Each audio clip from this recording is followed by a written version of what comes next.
Hey folks, thank you very much for joining in. This is your one and only Waka Waka Doctor, of course, bringing you the best of migration across the world. If you're just joining in for the first time, I want to say welcome. Thank you for joining in. This is where you want to be when it comes to travel and migration. I educate people on all my social media platforms with respect to how you can get jobs, how you can move through the academic route across the world. So irrespective of where you want to go to, be it Canada, United Kingdom, France, Germany, Australia, New Zealand, Georgia, Poland, Portugal, Spain, Italy, Malta, France, Belgium, Holland, it doesn't matter what the country is, I probably have a video that discusses how to move to those countries. Norway, Sweden, Denmark, Iceland. I've got a video that talks about it. Today, we'll be talking about how to get permanent residency with respect to Australia anywhere in the world. How to get Australian permanent residency anywhere in the world. I've got two videos that talk about scholarships in Australia, how to get admission in Australia, and I've got another video that talks about how to get jobs in Australia from anywhere you are. So you can check out those videos and watch the one that suits you basically. But today this video is dedicated to talking about getting permanent residency from anywhere in the world. So just like the way we do it, I would usually invite a guest who would come and educate us as to how it's done. My friend lives in Australia and she deals with all things Australia, and you can actually get her on social media as well and ask her a couple of questions if Australia is your dream country. So let me bring her up straight away so that we can get this going. You know, we like to do stuff boom, boom, boom, boom, boom, boom. We'll try our best to answer as many questions as possible, and hopefully we go. Hello. Hey, how are you doing? Good. How are you? I'm fine, thank you. Thank you for coming again. I know it's tomorrow over there, isn't it? Almost. You are in the future already. Almost. Mhm. You're in the Almost. future. Well, Yeah. thank you very much for joining. Today we're Thank you talking for having about me. getting permanent residency in Australia. And, Yep. you know, we already talked about Australia being the best country in the world at the moment. And I'm also considering it. And Me I have too. friends who've been telling me, Australia, come to Australia. So Make we're the move. thinking about it. But let's talk about permanent residency. Yeah. I know you told me you moved from Nigeria. When did you move to Yeah. Australia from Nigeria? In 2018. In 2018. So it's been 4 Yeah. years of you being in Australia. And of course, Mm. you Oh, have yeah. very good opinion about the place.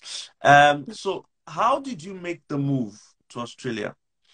Um, Honestly, it was an interesting one because, oh, I'm so sorry. My son's the one calling me. Uh, I'm sorry. That's fine. Baba, can That's you fine. go to daddy? One Okay. of the, yeah. Yeah, I'm sorry. My son. Yeah, it was interesting because we were actually looking at Canada at the time, and Australia again. I mean, it's still not a popular destination for Nigerians, and I really wonder why. And if you've seen the latest uh update about the most livable cities in the world, you would see that Melbourne made top 10 again. you Yeah, know, yeah. so Australia is actually a very beautiful country, and if you're coming from Nigeria, it's even better because the weather is not extreme. So you will easily If you're adapt coming when you from move here. Africa generally, yeah, Yeah, exactly. If you're you coming from a enjoy tropical tropical, region, yeah. you find settling in, a little bit easier than if you were going to a country with extreme weather. So that was the first thing that caught our attention. Because me, I don't like cold. So I'm like, okay, let's check out this Australia. And we started saying like so many really good things about Australia. And we even saw that you could get a permanent residency, visa even from Nigeria. And a lot of people find it even surprising that you got a visa from Nigeria, like permanent residency, when people are here killing themselves over visa, even in Australia, like even people from other, like even Western countries and all of that. So yes, you can actually get your permanent residency from anywhere, whether you're in Africa, wherever you are. You just have to have the qualifications and, you know, the criteria. You just need to be meet the criteria that they're asking for. So Yeah, to so then, tell us, boom, boom, boom. What are these okay, criteria that they need? What are the documents required? What's the yeah. process involved in getting permanent residency in Australia? Okay, so they different types of visas that can allow you move here on a permanent residency visa. There's a sponsored one, there's the independent one, and there's the one where you come first as a temporary worker and eventually become PR. The things that you need is, first of all, you need to check the occupation list. So there's an occupation list that's in demand. There's short term, there's long term, you know, there's very like priority ones. Just need to check that you have those occupations, and sometimes you don't need to have the exact skills. It could be something closely related, because the names can differ per countries, you know. So yeah, make sure that your skill is there and you have experience. At least 2 years experience is what I would say, to be on a safe side. You need English proficiency. Some occupations require higher scores than others, but then you need English language proficiency. You can also do trades. You can come here under trades. There's a trades occupations like carpentry, hairdressing, you know, and all of those things. So you either come through professional occupations or you can come through the trades occupations as well. Just make sure that your occupation is on the list. You need English tests as well. You're going to do a medical examination, but that's at the final stage. But at the initial stage, you need work experience, which is the occupation in demand. You need English test as well, language proficiency. You can do PT, IELTS, person test of English. You can do Cambridge, and you can also do TOEFL. So you have 4 choices to pick from to write your English test. Another thing you need is your age. So the younger you are, the higher your points would be. You also need education as well. So depending on the kind of uni that you go to, some are like give you higher scores, or if you have a PhD, you know, it's a points-based system. And if you're single, you even get better points here as well. This is something that's recent. So if you're a single person, you get 10 points for just being single. So single people, make your way here, you know. But if you also have a partner who has like English proficiency and all of those things, you can also get points from that. But I think that those are the basic things that you need to have to even get started, you know, for your permanent residency visa. Okay, so if you've got these documents, what then do you do? Is there a website? You did mention that we need to look at the occupations list. So I think you're talking about the priority list, the medium term list, and the skilled occupation list. Is that correct? Yeah. So Correct. after Yes. taking a look at the list and ensuring that you have these documents, what what's the process like, step by step? How did you do it? Okay, so the first thing I say to people, go to the Australian government website. It's called the Home Affairs website. Make sure you go there. Don't go anywhere else. I mean, you can search YouTube and all of that to check, but make sure your main source of information is the website. You will get literally everything. They break it down to you step by step. But if you get Australian stuck, what? Australian. so just Google Home Affairs Australian, you know, just Google Home Affairs, Australian Australia. government Okay. website. Okay. Yeah. If you Google Home Affairs and just put Australian government website, it will take you straight to the immigration page, which is the Home Affairs. And just make sure whatever information you're getting, double check with that page, because they break it down. And that's what I did. I went straight to the page. I spent hours, you know, reading through all of it, because you need to do a skill assessment. That is the first thing you need to do, and that is the most important thing you need to do, because if you don't have a positive skill assessment, you can't even move forward. So that is the point where you need to gather all your information, all your documents, because you need to get it positive to even move forward. So I would say go to that page. That site has everything for the different visas. It has pretty much everything that you need. And then from that site, you will get the skill assessment body. So unlike Canada, in Australia, for each occupation, there's an assessment authority that's dedicated to each occupation. It's not like Canada where you have WES, like a generic WES that's examining or, you know, assessing all of the occupations. So you go there, it will show you the assessment body that you need to be checking, you know, and yeah, but that website has everything you need, really. Everything. How long? And I'm sure the website is imi.homeaffairs.gov.au. Immigration, like Correct. Yes, that's it. imi.homeaffairs.gov.au. That's the website you want to go to. Yeah. immi.homeaffairs.gov.au. How long does the entire process take, or how long did it take you? So for me, it took 7 months from start to finish, but this was in 2018. Times have changed. COVID has happened. Everything is just, you know, changing. So it really depends. Now they keep updating on the website. Again, still on the Home Affairs, the IMI Affairs thing, you will see the different processing times because it changes. Sometimes they'll say 9 months. Sometimes they'll say 6 months. Sometimes they'll say 18 months. So it changes per time, but I would say on the average, it can take up to some people 6 months, some people a year, some people 2 years. It really depends, to be honest, because things have changed and everything is just a bit, you know, it's volatile, would I say now? Yeah. Okay. I have two questions in one for you. First and Yeah. foremost, when you're applying for this PR, do you need proof of funds? And are you able to, do you need to apply, if you're married, let's say you're married, do you need to Yeah. apply for your spouse differently, or they go on the one you've applied for? So the beautiful thing about Australia permanent residency is that just one person gets to do most of the work. The other people, all the other dependents, don't do much. In fact, my husband didn't have to do any English test. We just got a letter from his uni saying that he studied in English. You also don't need proof of funds. That was another thing that caught our attention. For unlike Canada, where you have to have a certain amount in your account, Australia doesn't care because their visa is pretty expensive. So they think if you can pay that visa, you must have money, you know? So they don't ask you. Although there are some states that will tell you to submit like an asset. So like if you're seeking sponsorship, they'll tell you to submit a document showing all your assets, but they never really ask you to show the proof, like a statement of account or something. They don't ask you all of that. So you're not asked for proof of funds. And yes, the principal applicant just puts every other person under their application and you Wow. go from there.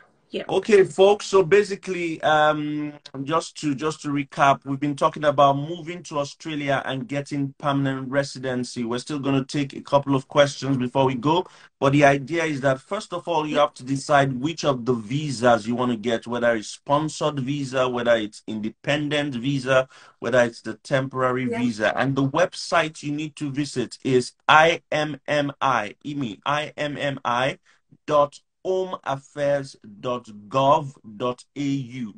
immi.homeaffairs.gov.au. It has everything listed there. You have to go through a sort of what's it called now? You have to go through a sort of screening process Yeah. where you would, just verify the documents you have, your qualifications, your English language testing, your age, your marital status, and things like that. And you have to check the shortage occupations list to be sure that your job is listed on that on the list. And you need to check the priority list, the medium term list, and the skilled occupation list for Australia.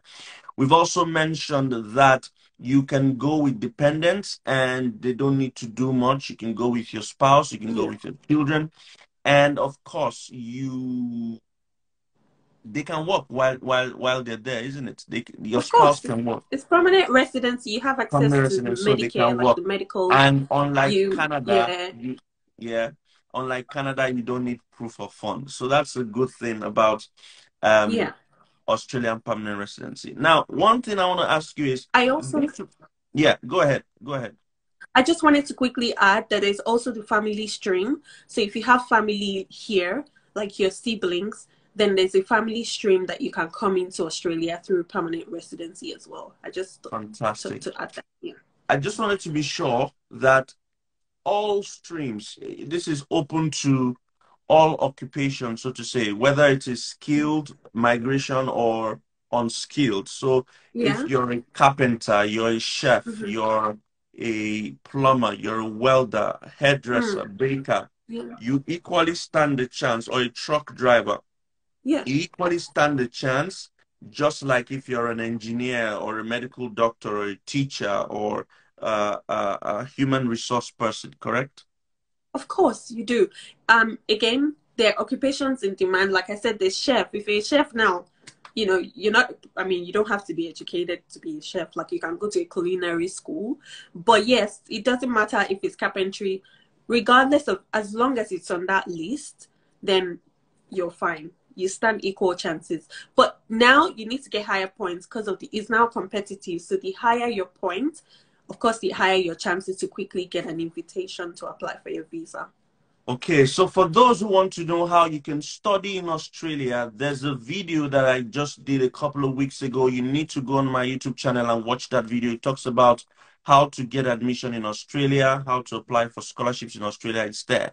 If you also want to get a job in Australia, there's also a video that I really it's on YouTube. You have to go there. It's just about a couple of days old. You can check, and this is about permanent residency.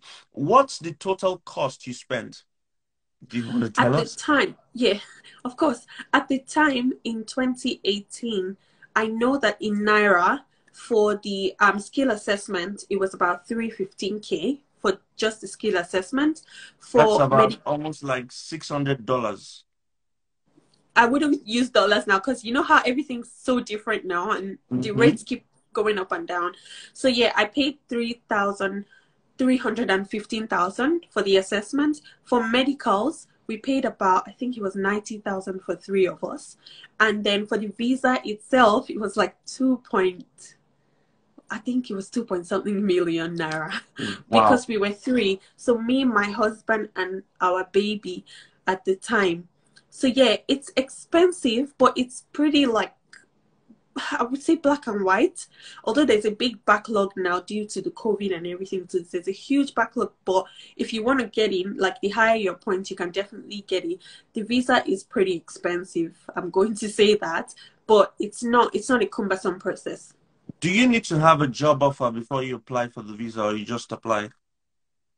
Absolutely not. No, you don't. You don't need to apply. I mean, you don't need to have any job at all. Wow, you just apply for it. Oh wow, Yes. that's fantastic. That's fantastic. One final question. You know, in Canada, this is just to compare Canada and Australia. In Canada, you can convert your tourist visa to a working visa. Is that possible in Australia? Tourist visa. Tourist visa is very limited here. Like, yeah, I don't think so. No. Oh, okay, okay, okay. Talk to us a little bit more about the family stream just before you go. The family Okay. stream. Talk to us a little bit. Just give us a little bit more detail about it. So the family stream gives you more points. It adds points to what you already would have gotten, like with your age, your qualification, your language proficiency, and you know whether you're single and all of that stuff. So if you have a family member who is living in Australia in the regional areas, so and the good thing is now regional area is a wide range of areas. Before it used to be like really like some few places, but region is now very wide. So if you have family members, but it has to be a direct family member, so like your brother or your sister or your mom or your daughter or something is living here in Australia, you just want to check with them if they're living in a regional area. If it is a regional area, then they can sponsor you. So what they do is when they sponsor you, it gives you an additional, I believe, 10 points. I think it's 10 points. They'll give to you to add to your points. So yeah, that's pretty much Okay. what the family stream is about. Let me ask you this, because you did talk about some factors that I mean give you points when it comes to the assessment. So let's Mm, assume you have a 40-year-old who wants to apply, or a yes. 45-year-old. What are the chances of getting a PR if you're 45? So once you're 45, Once you No get chance. out of that particular, no chance. So, Okay. but So if what you're about 44, 35? 35 and above. 35 is good. I mean, you still get 25 points, but so once you're if you're 27 to 32, that is when you get the maximum point, which is 30 points for age. But once you go outside of that bracket, it drops down to 25, and then once you hit 40 to 45, it drops down to 15. But once you hit 45, that's the end. But there are other options of visa that you can use to come to Australia. That's not the end of your Australian dream. What's the cutoff mark for all these point system? What's the cutoff mark? So right now it's 65 points. You But only then need 65 points. you only need 65, but also don't forget that there are people who are getting 95. I don't know where those people come from, but they do get that point. So you're Wow. contesting with people who have 95. Do you get what I mean? But once you Yeah. have 65, that kind of, that's the cutoff. You get to the cutoff. Wow. Yeah. So guys, you can follow Aisha Laguju. I've just pinned a handle over there. She has a YouTube channel. She also has Instagram page. It's Aisha Lagunju. AISHALAGUNJU. You can follow her. You can send her DM. She will respond to as many questions as she can. She would probably make a video to answer all your Yeah. questions as well. If you know that Australia is where you want to go, I'm sure she would help you. Remember that people have jobs, so responses might be slow, but she would try. She would try to answer as many Thank questions you for as adding that. possible. Okay. Look, Okay. it's been fun having you here. Thank you very much for coming. Thank This has you. been Australia. We've done 3 videos now. Mm-hmm. 1, if you're going to Australia as a student. 2, if you want to get jobs in Australia. And this is the 3rd one, how to get permanent residency for Australia from anywhere in the world. So you can watch these 3 videos if Australia is your dream destination. Thank you very much for coming on my show. It's been a Thanks for pleasure. having me. Same. Yes, Same guys. here. Thank you. Bye.